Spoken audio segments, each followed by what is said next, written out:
to her art and meaning in the quiet rhythms of painting.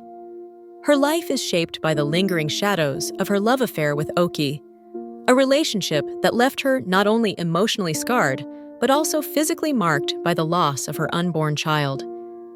The pain never truly leaves her, instead transforming into a persistent undercurrent that informs her work and her way of engaging with the world.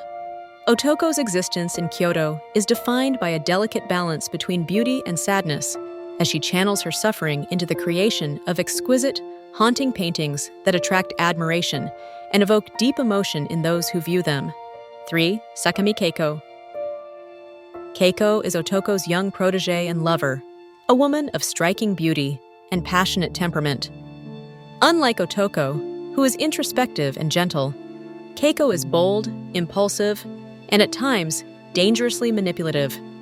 Her devotion to Otoko is fierce and uncompromising, shaped as much by love as by a desire to protect her mentor from further harm. Keiko resents the pain Oki caused Otoko and harbors a growing obsession with enacting vengeance on his family. Her actions are motivated by a complex blend of possessiveness, love, and a sense of justice warped by her youth and intensity.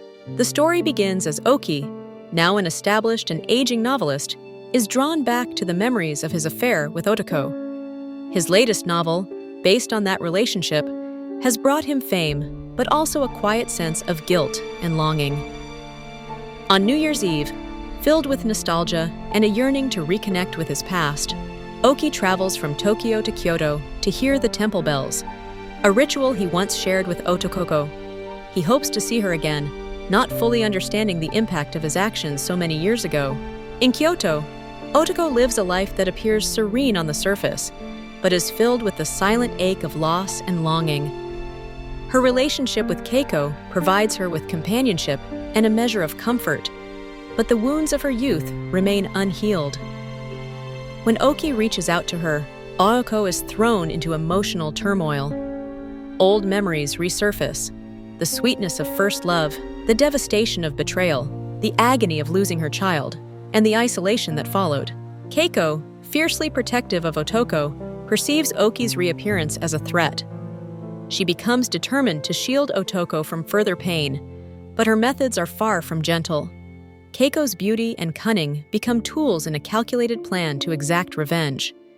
She seeks out Oki and his family, weaving herself into their lives with a subtle, dangerous intent. Her actions are driven by a desire to make Oki suffer, to force him to confront the consequences of his past, and to expose the cracks in his seemingly contented family life.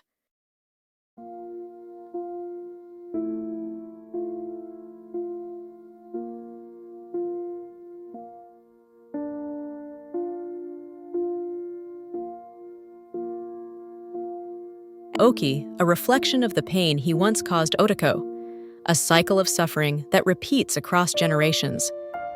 The novel explores the psychological complexities of its characters, depicting how the wounds of the past can fester and influence the present, how beauty and suffering are often intertwined, and how vengeance can become both an expression of love and a source of further tragedy.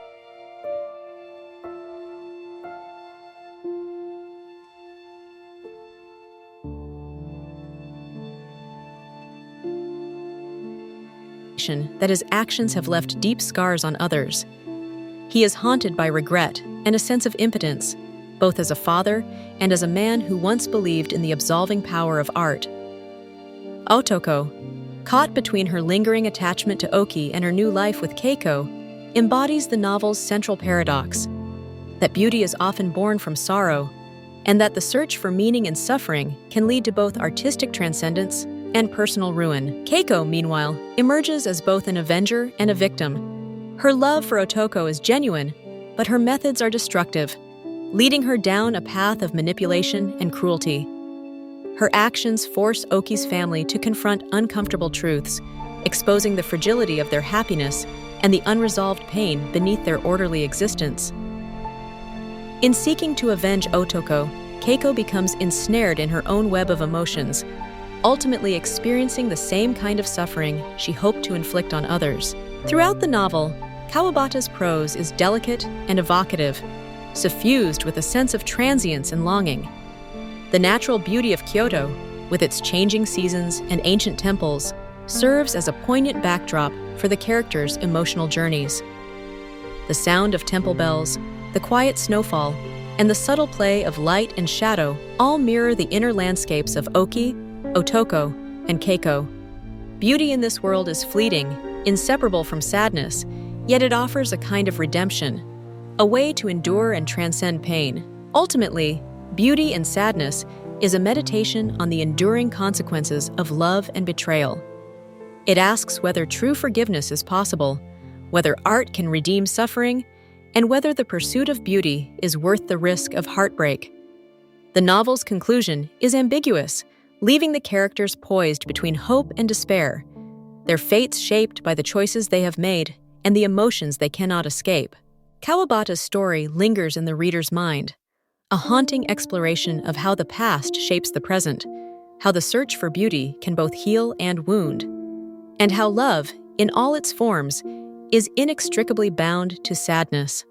Through the intertwined lives of Oki, Otoko, and Keiko, the novel reveals the profound complexity of the human heart, where beauty and tragedy are forever entwined.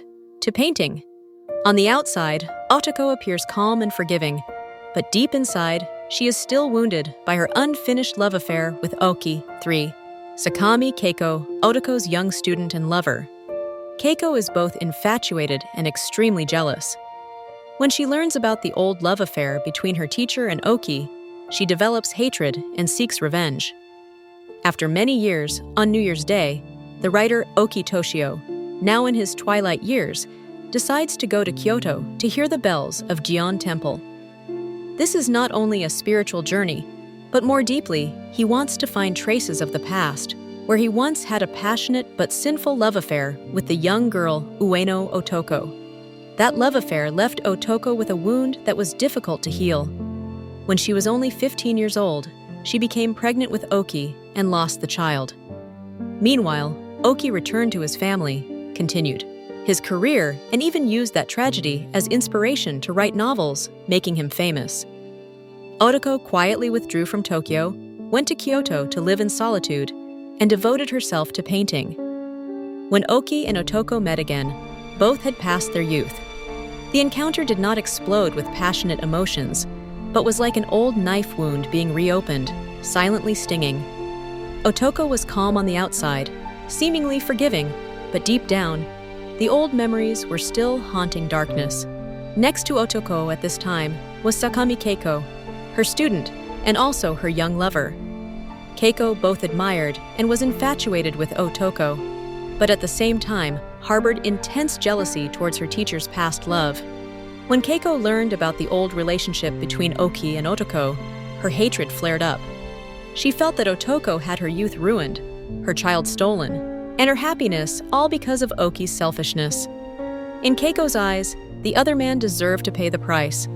Although Otoko did not want revenge, Keiko still decided to act, thinking that she would protect Otoko by punishing Oki. The opportunity came when Keiko approached Taichiro, Oki's son. Unlike his father, Taichiro was an innocent, kind-hearted young man, completely unaware of the hatred hidden behind him. Keiko skillfully seduced him, drawing him into a passionate love affair. For Taichiro, it was a fascinating discovery, but for Keiko, it was just another step in a plan to destroy the Oki family. The intimacy between the two grew, causing Taichiro to sink in without any warning. The climax of the tragedy occurs during a boat trip. Keiko and Taichiro are drifting together on the water. In the midst of a seemingly romantic scene, causes the boat to capsize. Taichiro struggles, but eventually drowns. This act is both cruel revenge and an affirmation of Keiko's dark power, who uses the name of love for Otoko to spread more pain. Taichiro's death not only destroys the Oki family, but also deepens the wound in Otoko's heart. The tragedy of the past repeats itself in the present, like a fateful spiral that cannot be escaped. Oki, Otoko, and Keiko, each caught in the intersection of beauty and sadness, love, youth, art, all of which shine but also lead to tragedy and destruction. International Literary Critics Reviews. 1 Japan Times.